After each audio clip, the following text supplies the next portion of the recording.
Hi there, my name is Nancy Rademaker and I will be one of the keynote speakers at INFOCOM 2020 virtual conference, hosted by the ABP Group in India, and it will take place from December 3rd until December 5th.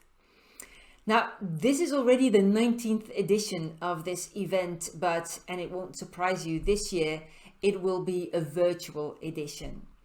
Now, my leadership keynote will be exactly on surviving the corona crisis and preparing for this next normal.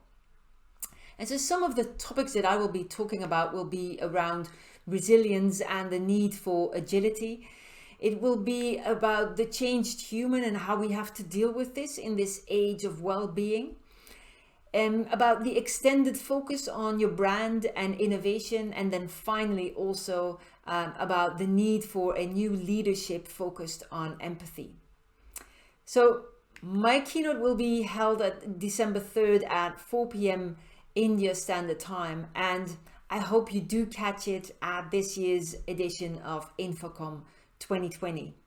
See you there.